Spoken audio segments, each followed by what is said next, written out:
চেহারা ও ত্বকের উজ্জ্বলতা ধরে রাখতে জাপানিজরা মিষ্টি কুমড়া দিয়ে একটা বিশেষ ড্রিঙ্ক বানিয়ে খেয়ে থাকে, যেটা পুরো বিশ্বে অনেক জনপ্রিয় হয়েছে।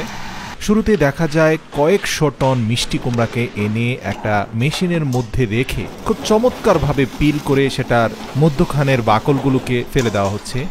এরপর আরেকটা কাটার মেশিনে 4টি খণ্ডে বিভক্ত করা হচ্ছে। এই মিষ্টি কুমড়াগুলো প্রস্তুতের পূর্বে আরেকটি টিম এসে মিষ্টি কুমড়ার মধ্যখান থেকে একটা ধারালো চামচের সাহায্যে বীজ সহ নরম অংশটাকে আলাদা করে নিচ্ছে। এছাড়া দুপ্রান্তে থাকা আরও কিছু বাকলকে একটা পিলিং মেশিন দিয়ে সেগুলোকে পরিষ্কার পরিচ্ছন্ন করে মিষ্টি কুমড়ার টুকরোগুলো একটা বড় চৌবাচ্চার মধ্যে ফেলে দিয়ে 30 থেকে 35 মিনিট পর্যন্ত প্রেসার কুকারে উত্তপ্ত করা হচ্ছে। এতে দেখা যায় মিষ্টি কুমড়াগুলো বেশ নরম হয়ে যায়। সেখান থেকে একটা ছাঁকনির সাহায্যে উঠিয়ে এনে গ্রাইন্ডার মেশিনে গ্রাইন্ড করে মিষ্টি কুমড়াগুলোকে একদম মিহি করে ফেলা হয় এবং এর সাথে যুক্ত করা হয় ন্যাচারাল মিল্ক ক্রিম, সাথে যুক্ত করা হয় জাপানিজ সুগন্ধিযুক্ত এক বিশেষ স্বাস্থ্যকর চাল।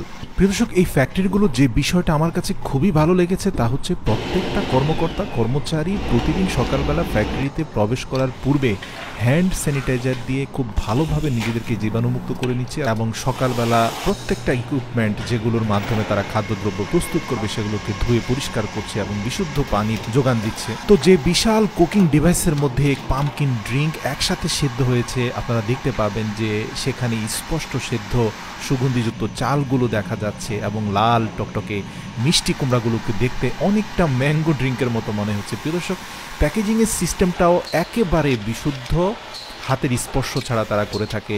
স্বয়ংক্রিয়ভাবে বেশ কিছু এয়ারটাইট প্যাকেট যেগুলো পূর্ব থেকে প্রস্তুত আছে সেগুলো মেকানিক্যাল খাঁচের মধ্যে দিয়ে দেওয়া মাত্র একের পর এক আসতে থাকে এবং 125 গ্রাম পরিমাণ পাম্পকিন ড্রিঙ্ক পুশ করা হচ্ছে এবং স্বয়ংক্রিয় ছিপি মেশিনের মাধ্যমে ছিপিগুলোকে এয়ারটাইট করে দেওয়া হচ্ছে।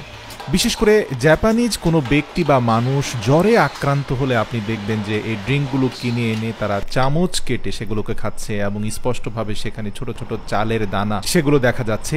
এই ড্রিঙ্কগুলোর মেয়াদ বেশি দিন থাকে না, সর্বোচ্চ 15 থেকে 20 দিনের মধ্যেই এগুলো খেয়ে ফেলতে হয়, আর নয়তো এক্সপায়ারি ডেট ওভার হয়ে গেলে এগুলো ফেলে দিতে হয়। কেননা রাষ্ট্রীয় আইন অনুসারে এই ন্যাচারাল ড্রিঙ্কগুলোকে দীর্ঘদিন পর্যন্ত টিকিয়ে রাখার জন্য কোনো প্রিজারভেটিভ ব্যবহার জাপানে নিষিদ্ধ।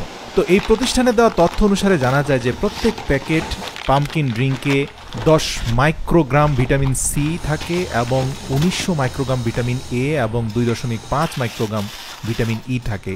এছাড়াও এই ড্রিঙ্কে থাকা বেটা ক্যারোটিন পরিবর্তিত হয়ে ভিটামিন এ তে রূপ নিয়ে আমাদের শরীরে যে সূর্যের অতিবেগুনি রশ্মির কারণে হওয়া ত্বকের যে ক্ষতিটা হয় সেই ক্ষতিটা কিন্তু এই উপাদানটা কিউর করে দিতে পারে। ভিটামিন সি কোলাজেন উৎপাদন বাড়ায়, ত্বক রাখে আর্দ্র, আর ভিটামিন ই একটি শক্তিশালী অ্যান্টিঅক্সিডেন্ট যা ফ্রি রেডিকেল থেকে হওয়া যে ক্ষতি সেটা পূরণ করে। এছাড়াও চোখের জন্য এই ড্রিঙ্ক খুবই উপকারী, রোগ প্রতিরোধ ক্ষমতা বাড়ায়, পর্যাপ্ত পটাশিয়ামের উৎস রয়েছে আর পর্যাপ্ত ফাইবার থাকায় এটা খেলে পেটও পরিষ্কার হয়।